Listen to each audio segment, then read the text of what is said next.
Vamos ya con Luis Domínguez, que además es uno de los que ha estado en prácticamente todas las ponencias. Dame un segundito, Luis, que te voy a presentar. De Génova, doctor en Ciencias Químicas, especialidad en Ingeniería Química por la Universidad Complutense de Madrid, un máster MBA, proyectos en Ingeniería de I+D. Ha estado en empresas como Soluciona, Indra, Tresca, Génova, hay una que no voy a saber pronunciar que tú ahora me la dices, Luis. Ha trabajado en diversos sectores, industria alimentaria y cosmética, en el sector cervecero y bebidas sobre todo. Ha trabajado en producción de hidrógeno verde y derivados. Y lo que me falte, que lo complete él, además de esos 20 minutos. Y si termina antes, pues alguna preguntita. Así que nada, el Luis Domínguez de Génova, todo tuyo y suerte. Muchas gracias por la presentación.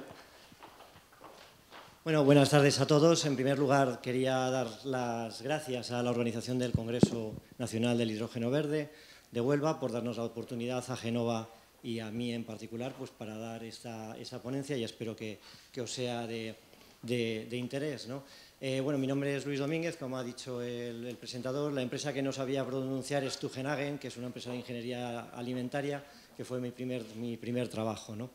Y hoy os voy a presentar os voy a hacer una breve presentación de lo que es los combustibles renovables más importantes, que son el hidrógeno, el amoníaco y el metanol, y os voy a exponer un poco el balance energético en su producción, que tiene realmente interés a la hora de luego poder, nosotros en Génova, poder hacer todos los trabajos de ingeniería básica, de estudios de viabilidad, y que esos números, esas cuentas que generalmente no van en los proyectos, pero sí que necesitamos tenerlos conocidos y perfectamente claros para poder dar una solución adecuada a los clientes, ¿no?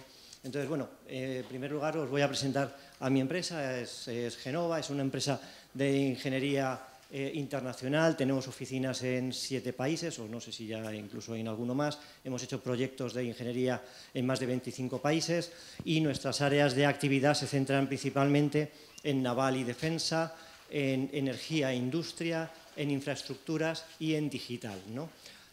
Bueno, en la empresa es una empresa de ingeniería, hacemos proyectos de todo tipo de proyectos de energías renovables, de fotovoltaica eólica, se ha hecho también muchos proyectos de termosolar, de waste to energy también y de biomasa, ¿no? Actualmente estamos en pleno desarrollo en todas las áreas de hidrógeno verde, amoníaco, metanol, así como, por ejemplo, en biogás, biocombustibles e incluso en descarbonización de la industria, ¿no? Respecto a los servicios que podemos dar, y ya no voy a alargarme más, podemos dar desde estudios de viabilidad, ingenierías básicas, ingenierías de la propiedad, FEED, FEL3, ingenierías de detalle y de todo tipo, ¿no? Y de disciplinas, pues todas las que se tienen en la ingeniería habitual, civil, eléctrico, mecánico, procesos, etcétera, ¿no? Pero bueno, voy a comenzar ya la presentación, que es, imagino, a lo que hayáis venido, ¿no? Muchas veces en las presentaciones que se dan en estos eventos son mucho de, bueno, pues de tendencias, de valoraciones, de inquietudes, pero a mí me gustan los números y si no hay números ya la cosa no funciona, ¿no? Y por eso he venido aquí a contaros algunos números, ¿no? Voy a empezar por contar algunos conceptos que son bastante claros o bastante básicos, como es la entalpía de reacción. La entalpía de reacción es la diferencia de entalpías entre los productos y los reactivos en condiciones estándar. Lo que se llaman condiciones estándar no son tan estándar, porque hay como más de 10 definiciones de condiciones estándar, pero bueno, eso es otro tema. Es la diferencia entre las entalpías, entre los reactivos y los productos. Y tienen que empezar los reactivos en las mismas condiciones en que quedan los productos. Cuando uno de los reactivos es el oxígeno, hablamos de una reacción de combustión, que tenemos todos en mente, ¿no? Y en ese caso, la entalpía de reacción ya no hablamos de tal como ello, sino como calor de combustión o poder calorífico, ¿no? Si, además, la mayoría de los combustibles tienen un átomo de hidrógeno, habitualmente se produce agua como producto de la combustión. Y ese agua se puede condensar o no. Como he dicho, los reactivos y los productos tienen que estar en las mismas condiciones, con lo cual, si el agua vuelve a 25 grados y presión atmosférica, la energía de condensación se aprovecha en el proceso de combustión.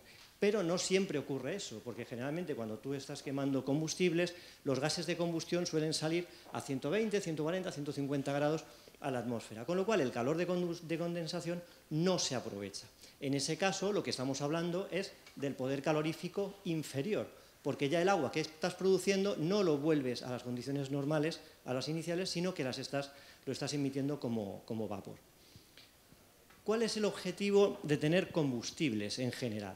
Pues el objetivo de tener combustibles es disponer de una determinada energía en el punto de consumo, en el punto de destino, ¿no? Y ahí, generalmente, lo que aprovechamos es siempre el poder calorífico inferior. Luego está el rendimiento, si lo transformas a energía mecánica, que luego es el eléctrico, que además tienes la eficiencia de un 50% aproximadamente en ese proceso. Pero para producir la energía, en el caso, por ejemplo, del hidrógeno, tú vas a aprovechar el poder calorífico inferior en destino, pero en la producción vas a tenerle que dar la entalpía de reacción completa. Con lo cual, de esos 241 kilojulios mol que puedes aprovechar en destino, tienes que darle 285 en origen para poderlo producir. Con lo cual, simplemente por esa diferencia, ya estamos teniendo una pérdida de eficiencia de aproximadamente un 15%. ¿Vale? En el caso de los otros combustibles de los que estamos hablando, en el caso del amoníaco, pues pasa una cosa parecida. En destino tienes menos energía que el que necesitas en origen para poder producirlo. Pero además, en el caso del amoníaco tienes otro problema o otro proceso intermedio, que es la propia reacción de síntesis del amoníaco, que es exotérmica, con lo cual parte de la energía original del hidrógeno se pierde en esa reacción exotérmica y no llega a forma del amoníaco. Con lo cual, en este caso del amoníaco, estamos teniendo una pérdida de un 10% de rendimiento adicional respecto al hidrógeno. En el caso del metanol es una cosa muy parecida al amoníaco. También tienes una reacción de síntesis intermedia que además también es exotérmica, con lo cual tenemos una situación muy parecida al amoníaco. Pero fijaros que la eficiencia global de la producción de metanol es ligeramente superior a la del amoníaco. Aquí os quiero hacer hincapié porque ya luego volveremos a hablar de este tema. Es decir, el metanol es más eficiente desde el punto de vista de reacción que el amoníaco. Quedaros con ese dato.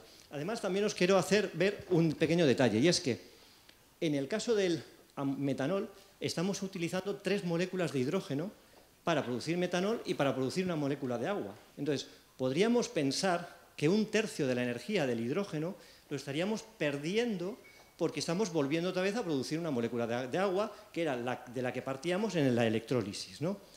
Pero no es del todo cierto, porque si vosotros os fijáis en la energía que necesitamos para producirlo y la energía que tenemos disponible al final, la que tenemos disponible es más de 2/3, ¿no? Con lo cual, eso quiere decir que no es la energía de una molécula de hidrógeno la que se está perdiendo porque se está formando otra vez agua, sino que no se pierde tanta energía. ¿Por qué ocurre esto? Porque en realidad la energía no está en los átomos de las moléculas, sino que está en los enlaces de las moléculas. Es decir, en la producción de metanol estamos rompiendo enlaces carbono-oxígeno para formar enlaces carbono-hidrógeno del metanol. Con lo cual, el balance no es exactamente así. Porque si hubiéramos venido aquí a hablar de la energía de los átomos, no estaríamos dando una charla de hidrógeno verde, sino una charla de energía nuclear. Y no es este el objeto. ¿Pero qué ocurre? Que esto es todo en el laboratorio químico. Y hablamos de kilojulios mol, pero en las plantas industriales no se utilizan estas unidades.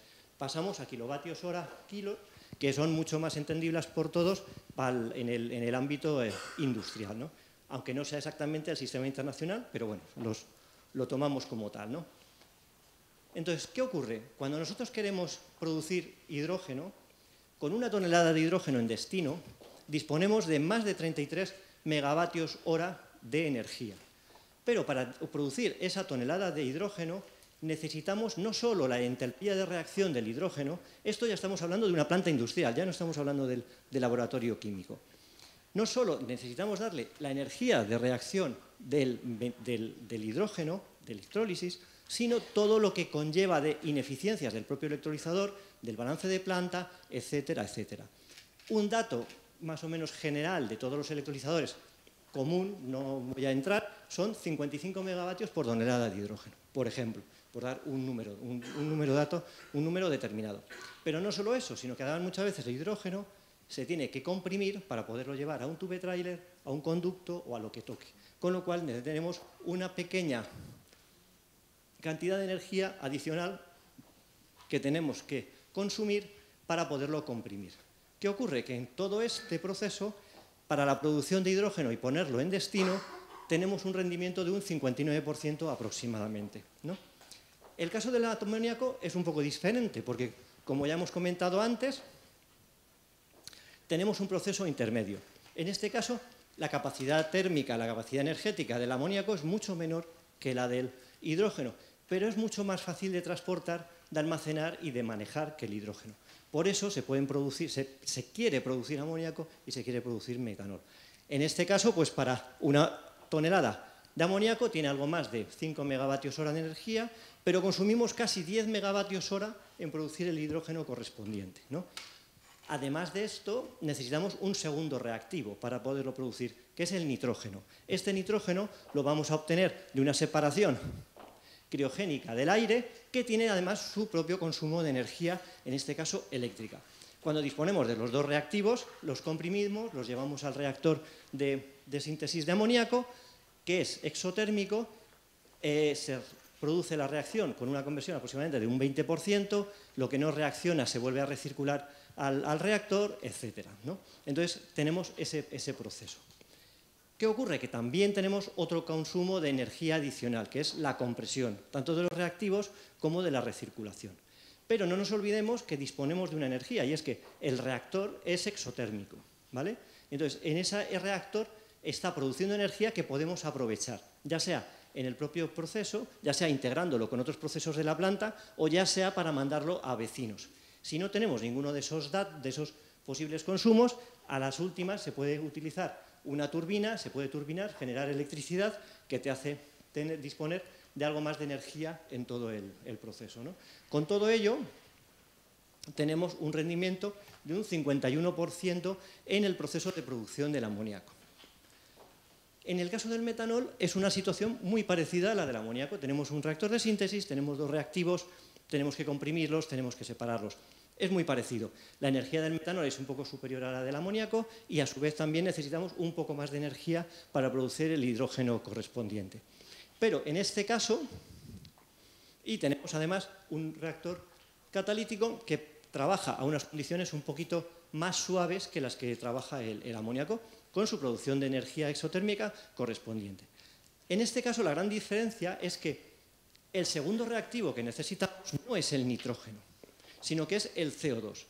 La diferencia es que el CO2 está en una concentración, si lo queremos capturar de la atmósfera, de 420 ppm y subiendo en la atmósfera, mientras que el nitrógeno está a un 78%, con lo cual es mucho más fácil.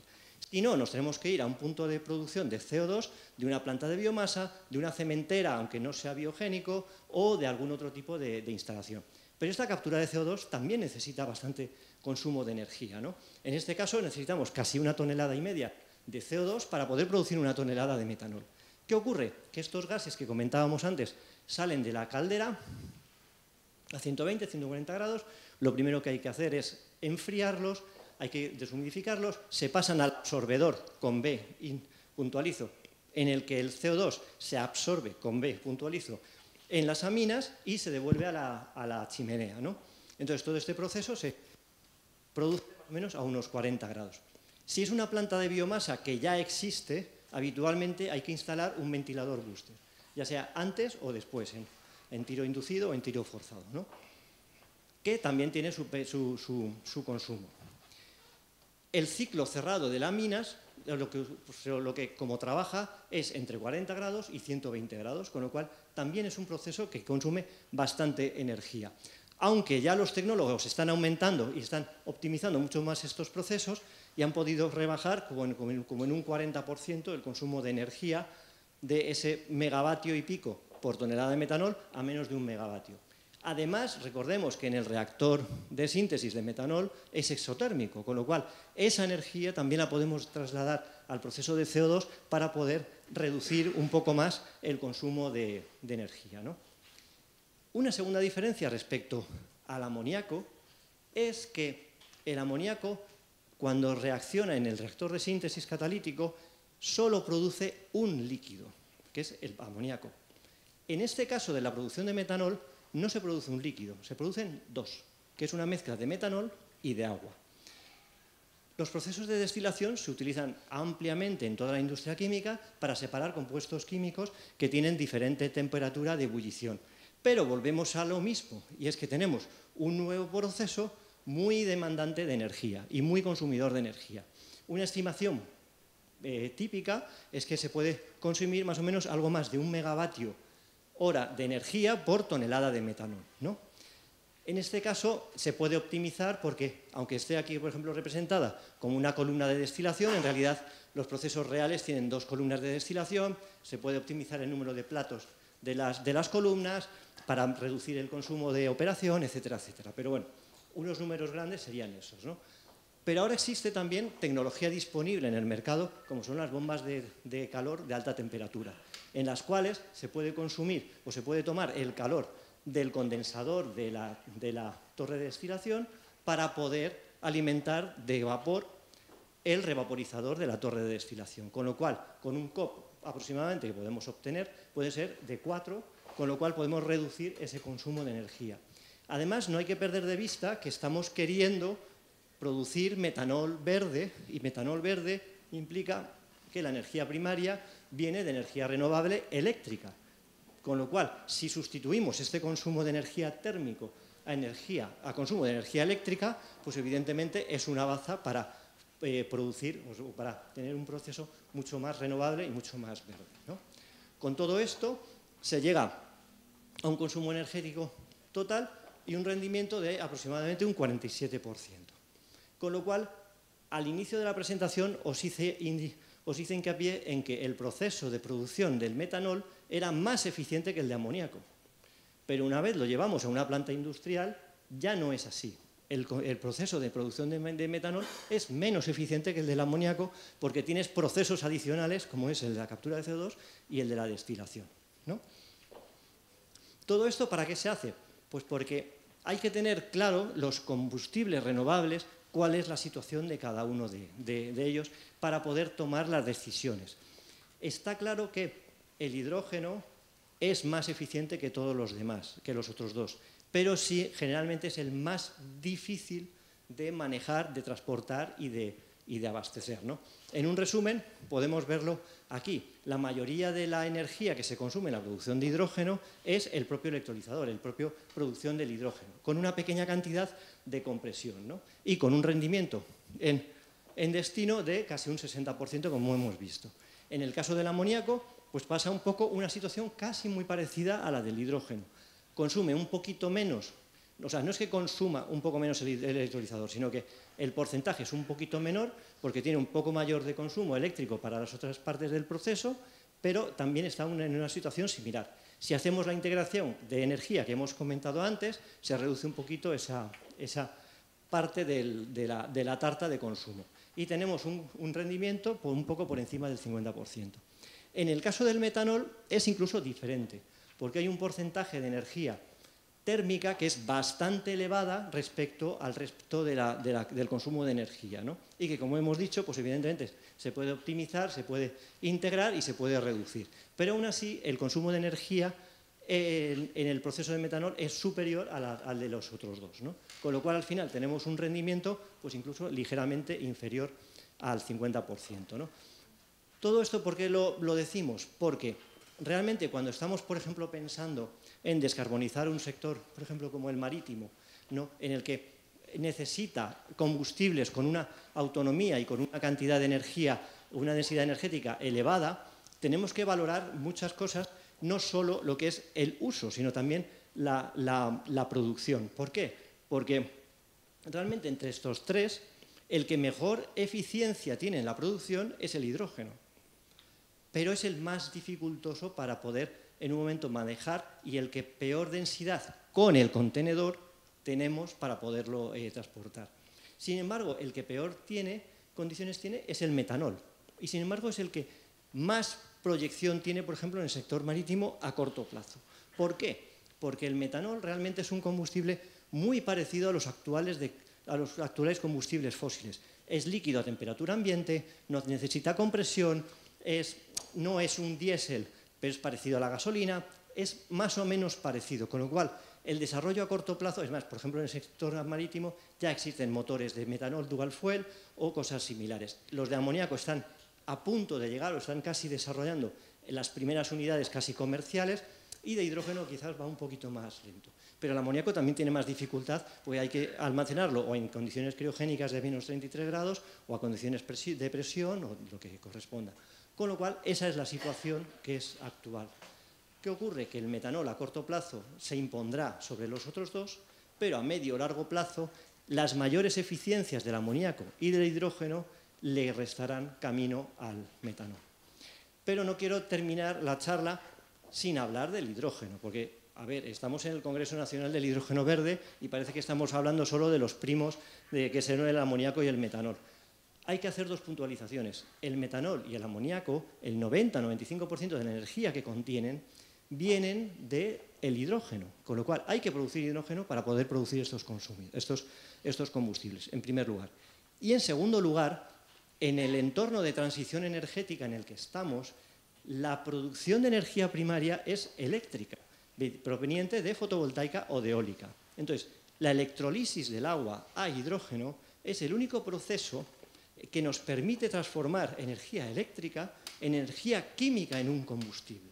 Entonces, esa piedra angular no la puedes eliminar por ninguna otra vía, con lo cual la importancia del hidrógeno es primordial en toda esta cadena de valor y en toda esta transición energética, ¿no?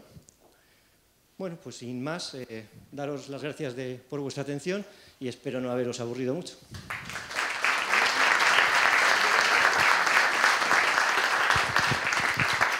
Muchas gracias, Luis. Queda un minuto. ¿Daría tiempo a una pregunta que se responda de manera corta? A mí, sí, no sé para qué vengo para acá. Perfecto, ya para terminar, la última pregunta y ya está. Vale, disculpa, me ha parecido muy interesante y sí, algo académico, pero bueno, no está mal recordar todo eso y no puedo estar más de acuerdo. La única pega que veo a la conclusión, sobre todo, es que comparas tres cosas, pero realmente estás diciendo que a corto plazo, efectivamente, de forma estática estoy de acuerdo. Lo que pasa que es que esa es la primera generación en que se está pensando y hay reactores intensificados que se está trabajando mucho. Es verdad que los grandes promotores y los grandes proyectos que todos vemos aquí no lo consideran. Son todas las cuatro marcas, en fin, Haldor, tal, los de los catalizadores, en fin, son 4 fabricantes del mundo que ya tienen sus prototipos listos para venta, hasta con nombre. Pero yo creo que en 4 o 5 años eso va a cambiar. Si todo lo que se está desarrollando en membrana, separación y eso va para adelante. Y eso pues cambia mucho el panorama y esos kilovatios hora, y lo cambia bastante. Entonces, bueno, a eso me refería, que estoy de acuerdo de forma estática, pero cuando vas a la previsión del tiempo, creo que hay que considerar esa intensificación de procesos que está desarrollándose a mucha velocidad. Es verdad que no sé cuánto tiempo ni si será una realidad, eso nadie lo sabe, pero desde luego hay que considerarlo y bueno, esa es mi reflexión. Bueno, la verdad es que en el caso, por ejemplo, de la otra parte de la tarta, que es, por ejemplo, el consumo de estos combustibles en el sector marítimo, sí que, por ejemplo, conozco los casos de los reactores de craqueo de membrana y tal, que sí que te utilizan la membrana para poder mejorar la reacción, porque en el momento que reacciona el amoníaco en el craqueo, se produce el hidrógeno es pequeño, puede permear por la membrana, con lo cual estás quitando producto, con lo cual estás fomentando la conversión de la reacción. En el caso de la síntesis, no conozco esos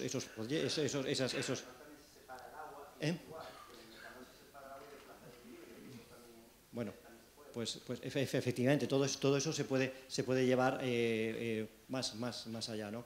Pero bueno, un poco el marco global es ese, o sea, efectivamente si se va mejorando la reacción y las eficiencias de la producción de metanol, pues evidentemente esto va a ir un poco más allá, ¿no? Pero es evidente que ahora mismo el metanol, por ejemplo, a la hora de luego poderlo utilizar, es el más semejante, ¿no? O sea, por ejemplo, en las órdenes de construcción de barcos, por ejemplo, la mayoría de los que son renovables son dual fuel con GNL o con metanol. De amoníaco y alguno, pero va muy detrás del metanol, porque en realidad, vamos a ver, es que el metanol en condiciones normales es líquido, ¿no? Aunque sea low flash point y tenga otras connotaciones, pero es líquido. Entonces, es más fácil de manejar, ¿no? Pero luego, a la larga, el rendimiento está ahí.